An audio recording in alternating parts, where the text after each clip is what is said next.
नमस्कार, मैं हूं पवन त्यागी।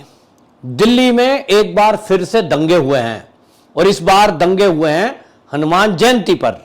कुछ लोग हनुमान जयंती मना रहे थे और जैसा कि हर साल हनुमान जयंती पर होता है कि हनुमान भक्त हनुमान जी की मूर्ति को लेकर नगर में भ्रमण करते हैं और उसकी एक झांकी निकालते हैं। और यह हमारी हिंदू संस्कृति की परंपरा है कि राम जी का जन्मदिन हो, शंकर जी का जन्मदिन हो या कृष्ण जी की जन्मदिन की बात हो, हम झांकी निकालते हैं, संपूर्ण समाज को उनकी मूर्ति दिखाई जाती है और पूरे नगर में घुमाना यह हमारी संस्कृति का एक अंग है। लेकिन इस बार दिल्ली में जो हुआ, अब से पहले कम से कम हनुमान जयंती पर तो कभी नहीं हुआ। यह झांकी जब जहांगीरपुरी से निकली, ये झांकी के लिए बाकायदा पुलिस से परमिशन ली गई थी, पुलिस की प्रोटेक्शन में हो रही थी। लेकिन जब ये जहांगीरपुरी में पहुंचा, ये जो झांकी पहुंची और जो इसमें यात्रा लोग निकाल रहे थे, उनको घेर कर उनके ऊपर पथराव किया गया। यहां तक कि अगर विश्व हिंदू परिषद की माने तो विश्व हिंदू परिषद के जो प्रवक्ता हैं विनोद बंसल, उन्होंने कहा कि तलवारें और गोलियों से, पत्थरों से हमला किया गया। और अगर यह हुआ है तो यह बहुत गंभीर मामला है। कुछ वीडियो क्लिप आई हैं, कुछ दिल्ली के मेरे मित्र बता रहे हैं कि बात यह है कि जो भजन चल रहे थे वो एक गाड़ी में स्पीकर रखे हुए थे और उसके ऊपर भजन चल रहे थे हनुमान जी के, शुद्ध रूप से हनुमान जी के भजन। जो यात्रा में लोग चल रहे थे वो जय हनुमान, जय श्री राम के नारे लगा रहे थे। लेकिन जहांगीरपुरी में से निकले हुए कुछ लोगों ने वो जो गाड़ी थी जिसमें भजन चल रहे थे, उस गाड़ी के ऊपर चढ़ गए और वहां तोड़फोड़ की, यानी उन बक्सों को तोड़ दिया, बॉक्सों को तोड़ दिया, वो जो साउंड सिस्टम था उसको तोड़ा और उसके बाद चारों तरफ से घेरकर पथराव किया गया। आखिरकार सवाल यह है कि ये जो देश है 1947 में धर्म के आधार पर बटा, उसके बावजूद लोगों ने एकता, या यूं कहें इस भारत माता से किसी ने कहा कि मुझे प्यार है, मैं भी इस माटी को अपनी मां समझता हूं, मैं पाकिस्तान नहीं जाऊंगा, हिंदू मुस्लिम भाई भाई। तो जो इस देश का बहुसंख्यक 1947 में भी था, उन्होंने कहा ठीक है, इनको रहने देते हैं, रहने दिया। लेकिन आज की स्थिति क्या हो गई है? आज की स्थिति हो गई है कि रामनवमी की शोभा यात्रा निकलती है तो रामनवमी के दिन भी लगभग 10 राज्यों में रामनवमी की यात्रा पर हमला होता है। पूछा गया, हमलावरों को कुछ को पकड़ा गया, क्यों करा भाई? कहते हैं साहब ये जय श्री राम के नारे लगा रहे थे। ओवैसी जी उनका पक्ष लेते हैं और ओवैसी जी ये कह रहे थे कि कुछ भड़काऊ भजन चल रहे थे कि यहां जो है जालीदार टोपी नहीं, कुछ मैंने नहीं सुना। लेकिन ओवैसी जो कह रहे हैं, इसका मतलब यह है कि जिन्होंने दंगे किए, जिन्होंने राम नवमी की यात्रा पर राम के भक्तों के ऊपर पथराव किया, पेट्रोल बम से हमले किए उनके घरों पर, उनके घरों को लूटने की कोशिश की और कई दुकानों को लूट भी लिया गया, ओवैसी के अनुसार वो इसलिए हुआ क्योंकि लोग मस्जिद के सामने से राम जी का जुलूस क्यों निकाल रहे थे। जहांगीरपुरी की दंगे की बात करें अगर दिल्ली की, यहां भी यदि हनुमान जयंती पर हनुमान जी के भजन गाते हुए, जय हनुमान के नारे लगाते हुए कोई लोग निकलते हैं तो उनके ऊपर पथराव होता है। सवाल यह है कि इस देश में अगर आप बहुसंख्यकों का सम्मान नहीं करेंगे तो फिर यह हिंदू कहां जाकर अपना रामनवमी मनाएगा? यह हिंदू जो इस देश में रहता है क्या पाकिस्तान में जाकर हनुमान जयंती मनाएगा? लेकिन सवाल तो यह है कि इन सब पर आप देखें कि अशोक गहलोत बोले, और अशोक गहलोत क्या बोले? मोदी जी को इन सबको रोकना चाहिए, ये जो हो रहा है वो ठीक नहीं हो रहा है। अशोक गहलोत ने एक भी बार ये नहीं कहा कि जिन्होंने ये दंगे किए, जिन्होंने हनुमान भक्तों पर पथराव किया और उनके ऊपर तलवारें चलाई, उनके ऊपर कार्रवाई होनी चाहिए। राजस्थान के अंदर जहां अशोक गहलोत सीएम है, वहां करौली में जो दंगे हुए, उसके बाद रिपोर्ट क्या सबमिट की उन्होंने कहा कि रामनवमी पर जिन लोगों ने ये नारे लगाए, जुलूस निकाला, इनकी गलती है कि इनको मस्जिद के सामने से जाने के लिए मना किया गया था, इनको वहां से नहीं जाना चाहिए था। धारा 144 लगा दी जाती है ये कहते हुए कि आप कोई भी जुलूस नहीं निकालोगे। इसका मतलब क्या हुआ? इसका मतलब यह हुआ कि भारत में जो हिंदू है वो भारत में ये विचार करेगा कि आखिरकार उसको कब, कहां, कैसे और क्या करना है। और इसका मतलब यह हुआ कि इस हिंदू को धार्मिक आजादी बिल्कुल नहीं है। परमिशन के बाद, पुलिस प्रोटेक्शन के बाद, उसके बाद भी अगर हमला हो जाए तो फिर कहां जाएगा हिंदू? है कोई जगह, है कोई पूरी दुनिया में ऐसा स्थान, है कोई पूरी दुनिया में ऐसा कोई देश जो इस हिंदू को अपनी रामनवमी और हनुमान जयंती मनाने के लिए अनुमति देगा? मुझे बताइए।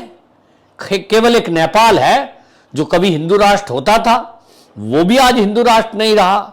और इतना छोटा सा नेपाल जो उत्तर प्रदेश से भी छोटा है, तो वहां ये सारे हिंदू कैसे समाहित होंगे? अगर गए भी, कहां जाओगे?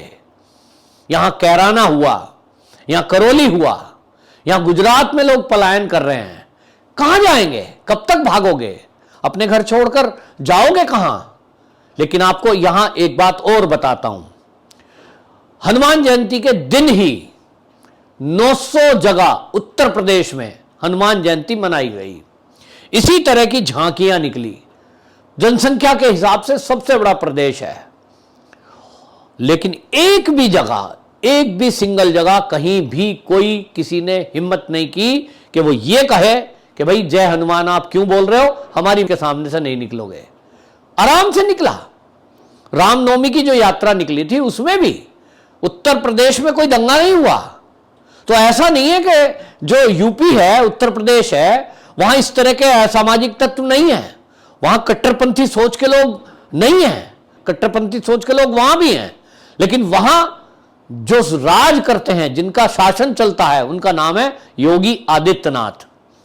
उन्होंने अपना उदाहरण दिखा दिया है। जो भी दंगा करेगा और जो भी दंगा करेगा उसके खिलाफ सख्त कार्रवाई होगी। बुलडोजर चलेगा, और वो बुलडोजर जब चलता है ना, तो वो न जाति देख रहा है ना धर्म देख रहा है। ऐसा नहीं है कि वो बुलडोजर केवल और केवल एक विशेष संप्रदाय के विरुद्ध चलता है ना, वो सबके विरुद्ध चलता है, हिंदू हो या मुस्लिम, वो धर्म नहीं देखता। और इसी तरह से योगी जी ने जो लॉ एंड ऑर्डर की स्थिति बनाई है, अपराधियों में भय कायम है। लेकिन क्या कारण है कि जिन राज्यों में हिंसा हुई रामनवमी पर या हनुमान जयंती पर, उनके अंदर भय नहीं है, क्योंकि वाकई में हमारे कानून में कहीं ना कहीं कमी है।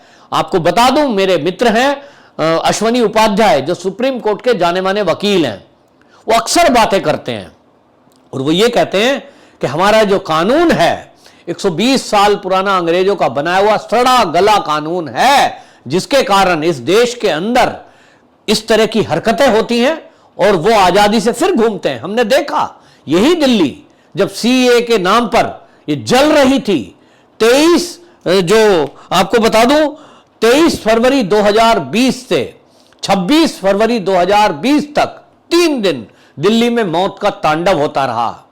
भजनपुरा, ब्रजपुरी, शिवपुरी और वजीराबाद, ये पूरे एरिया में आप समझ लीजिए देश की राजधानी है, लोग खुलेआम सड़कों पर तांडव करते रहे। गाड़ियों में आग लगाई गई, मकानों में आग लगाई गई, यहां तक कि अंकित शर्मा जो आईबी का अफसर था उसको चाकुओं से गोद कर मार डाला। तब क्या था भाई? अभी तो कुछ कह सकते हैं, अभी तो लोग कहेंगे, जैसे कांग्रेसी कह रहे हैं रामनवमी पे जुलूस नहीं निकालना चाहिए था, अब कहेंगे हनुमान जयंती पे भी जुलूस नहीं निकालना चाहिए था। तो भाई वो जो 23 फरवरी 2020 को हुआ तब क्या था? वो जो निर्दोष लोगों की गाड़ियां जला दी गई, वो जो अंकित शर्मा को मार दिया गया, वो जो 54 लोगों की मौतें हुई उस दंगे में, 250 से अधिक घायल हुए, तब कौन सी रामनवमी थी? तब कौन सी हनुमान जयंती मनाई गई थी? तब क्यों वो हुआ था? कोई कांग्रेसी इसका जवाब देगा क्या? ये कोई जवाब नहीं देंगे, क्योंकि जवाब है ही नहीं। एक ही जवाब है कि इस देश में कुछ कट्टरपंथी सोच के लोग वो चाहते नहीं हैं कि हम 5 बार कुछ भी करें, हम कुछ भी चिल्लाएं, हम लाउड स्पीकर जोर से बजाएंगे, कोई हमें रोकने का अधिकार कोई करेगा, कोई कोर्ट का आदेश हमारे लिए मान्य नहीं है। हमने देखा महाराष्ट्र में इसी बात की तो लड़ाई है। बॉम्बे हाई कोर्ट का बाकायदा यह डिसीजन है कि अवैध धार्मिक स्थलों पर लगे गए लाउड स्पीकर उतारे जाएं, लेकिन वहां सरकार किसकी है? यूं तो कहने को शिवसेना की सरकार है, उद्धव ठाकरे जी मुख्यमंत्री हैं, लेकिन वहां सपोर्ट में है कांग्रेस, सपोर्ट में है एनसीपी। और इसलिए हुआ क्या, वहां जिन लाउड स्पीकरों से हनुमान चालीसा चलाया गया उनको तो जेल में डाल दिया गया, गिरफ्तार कर लिया गया, लाउड स्पीकर जब्त कर दिए गए। लेकिन इसके अलावा जहां से अजान हो रही है कोई पकड़ने वाला नहीं है। इसका मतलब तो मैसेज साफ है कि एक धर्म के लोग होंगे तो उनके खिलाफ कार्रवाई होगी, और एक धर्म के लोग होंगे उनको कोई कार्रवाई नहीं होगी, और किसी ने थप्पड़ भी मार दिया तो पूरा इंटरनेशनल प्लेटफॉर्म उसको मिलेगा, बाकायदा न्यूज बनाई जाएंगी, बाकायदा अवार्ड वापसी होंगी, और बाकायदा नए नए शब्द गढ़े जाएंगे। जैसे पिछले दिनों एक शब्द गढ़ा गया इंटॉलरेंस। ये इंटॉलरेंस शब्द जो है ये एक विशेष समुदाय के लिए इस्तेमाल होता है। यदि विशेष समुदाय के व्यक्ति को किसी को कोई थप्पड़ भी मार दे तो कहते हैं लिंचिंग हो गई। लेकिन अंकित शर्मा 400 बार चाकुओं से घाव दिए जाते हैं, आदमी 1 या 2 बार के चाकू में मर जाता है, 400 घाव दिए गए, उसको लिंचिंग नाम नहीं दिया गया। कितने ऐसे दिल्ली के केस हैं, केवल दिल्ली की बात करूं तो मैं, कि जिनको इस तरह से मारा जाता है, एक शब्द किसी के मुंह से नहीं निकलता, उसको लिंचिंग मानते नहीं है। तो इसका मतलब लिंचिंग और इंटॉलरेंस शब्द जो है वो हिंदुओं के लिए नहीं है। मैं यहां हिंदू मुस्लिम की बात नहीं कर रहा हूं, लेकिन विषय है, पीड़ा है, दिल के अंदर पीड़ा है कि क्या इस देश में अब हिंदुस्तान, जो कि हिंदुओं का स्थान, जिसकी बात करते हैं हम, कभी कभी संघ के सरसंचालक जी कह रहे थे इसको अखंड भारत बनाएंगे, कोई कहता है हम इसको हिंदू राष्ट्र बनाएंगे। हिंदू राष्ट्र तो तब बनाओगे, पहले यहां जो प्राथमिकता है इस हिंदुओं को जो मिलनी चाहिए वो पहले मिल रही है क्या? 19 जनवरी 1990 को जम्मू कश्मीर से जिस तरह से रातों रात भागने को मजबूर हुआ ये हिंदू, इसी तरह आपने देखा पलायन हुए, कितनी जगह से पलायन। आज पश्चिम बंगाल का हाल देख लीजिए, वहां क्या हो रहा है। तो कहां कहां भागेंगे भाई, और क्यों भागेंगे?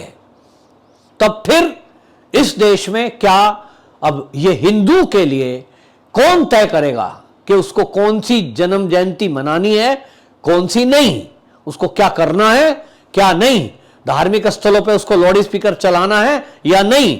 कल को कहीं ऐसा तो नहीं कि घरों के अंदर भी अगर कोई अपना निजी कार्यक्रम कर रहा है और उसमें कोई धार्मिक आवाज बाहर जा रही है लाउड स्पीकर से, तो कल को तो यह भी हो जाएगा कि वो कहेंगे साहब ये अपने घर में रामायण पाठ करता है, इससे मुझे डिस्टरबेंस है, बंद करिए। तो आप देखेंगे कि इस देश में इस कानूनों के, गले सड़े कानूनों के चलते ये होगा कि यहां हनुमान चालीसा पे बैन होगा, बाकी चीजों पे नहीं।